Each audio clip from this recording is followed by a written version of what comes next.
So Chris, what were you thinking of serving for an entree? Well, I'd really like to do a pasta dish. Perfect. Everybody loves pasta. And you know what? I got a wonderful pasta dish right out of my book. What is it? It only takes 20 minutes to do, and it's called Penne con Melanzane. Melanzane is eggplant. They're going to love it. So let's go into the kitchen. Let's step to the stove and let's start the dish. Perfect. Chris, this is how we start this dish.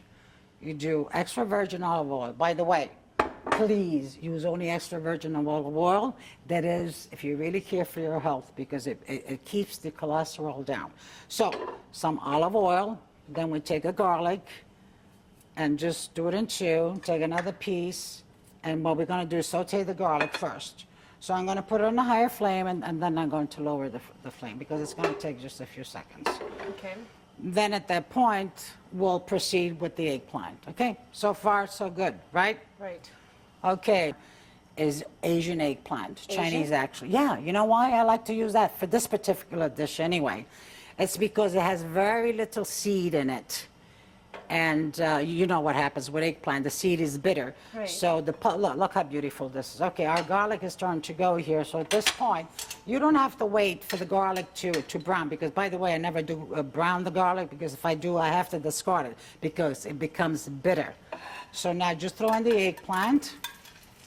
With the garlic in there. With the garlic in there, so it gets infused with the flavor of the garlic.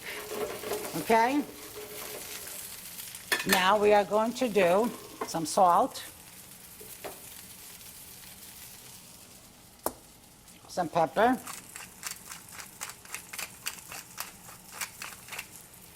okay, a little basil. I like to tear my basil up, but I don't cut it because then it gets black, and I like it as fresh as possible.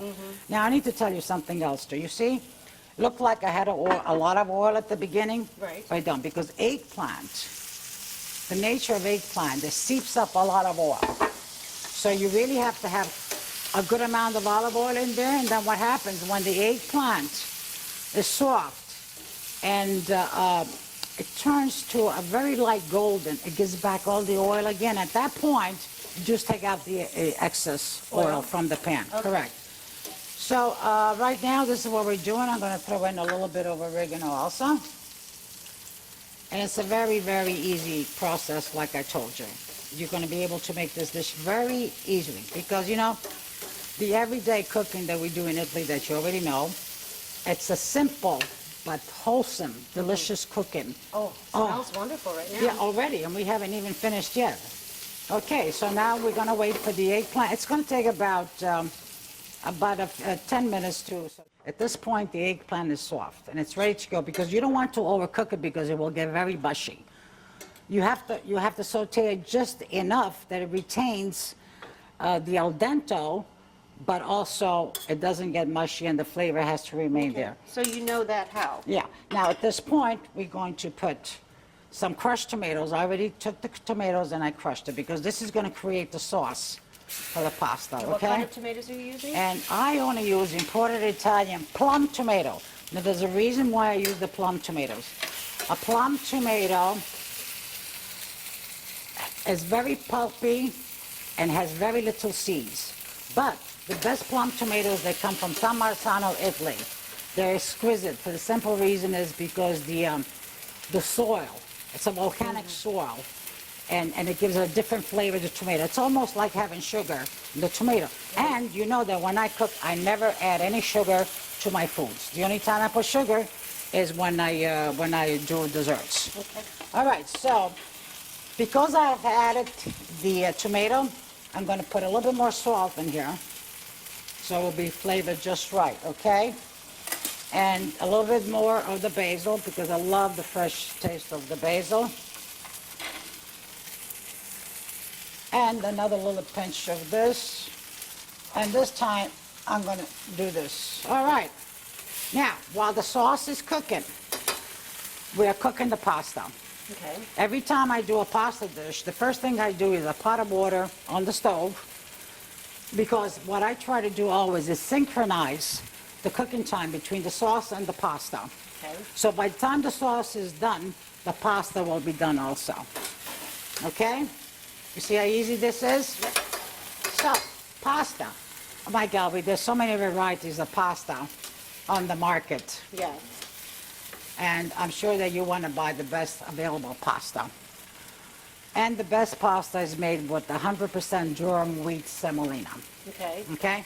Now, a test of a good pasta is when you're boiling it and the water is not very murky, you know that starch that goes in there? That's at the end. Because of the durum wheat, the gluten in there, when it's a good pasta, it will retain its shape, its elasticity.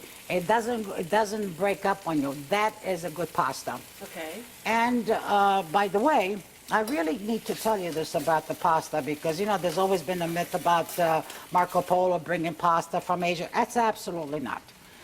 Because in 1290, there was an anonymous cook that wrote a book, and already he was talking about pasta there. 1290. Now, Marco Polo came back in 1295 from his trip to China. So there was no way in the world that he could have brought the pasta, because the fact is, and the truth is, in the 13th century, the Italians already were eating all kinds of form of pastas.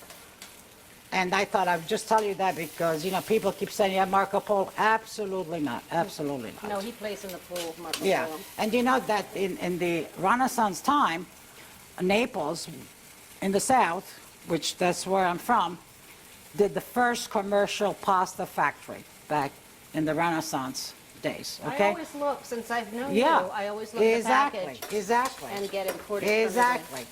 This sauce is almost done. Oh, looks yummy. The pasta is almost done. Oh, and by the way, when you are cooking pasta, this is another myth that I have to debunk.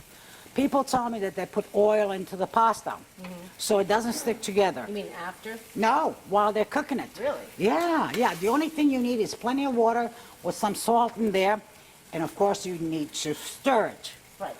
If you put oil in the pasta, what happens is after the sauce does not stick to the pasta, Sure. and you're losing the whole concept, because Right. the sauce, and in Italy also, we call it pasta asciutta. A pasta asciutta means dried pasta, which means two things. As dry factory made, but also pasta asciutta means that when we eat pasta, we do with very little sauce on top. In other words, we don't smother with sauce. So pasta asciutta, okay? Okay. You can see this is coming along. This is shutting it off. And our pasta is done at the same time, simultaneously, okay? Put the pasta in the plate. We're gonna leave that if anybody wants any extra pasta for later, okay? I don't even need a ladle because this is what I do. Oh, I'm gonna mix it. Oops, these things happen. Okay. And throw the sauce on top. But here comes the best part. Comes the best part. We are going to put diced mozzarella on it. And this mozzarella will melt right on, and then top it off with grated Parmesan cheese. that Isn't looks that wonderful. exquisite? Wow, buono, magnifico. All right, folks, here we are. Life is good. And here are some of the dishes that I prepared in the kitchen, plus more. You're going to find these dishes in a book, a lot more. We got from appetizers right down to dessert. To start with, you could always start your dinner with a prosciutto and melon. You could start with a mozzarella and carrozza. That is the penne with the eggplant that I made.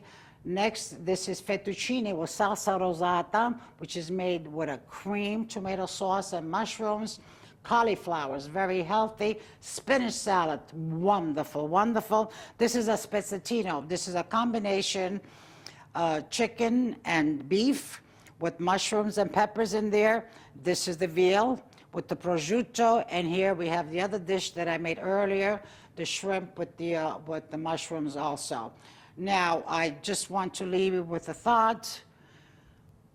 I think that you will be empowered once you start cooking from this cookbook, because I have shared with you how easy it is, really, to make these dishes. And that will be my reward. When you make these dishes and you're gonna say, oh my God, I didn't know it was this easy and so delicious. Thank you. A la salute.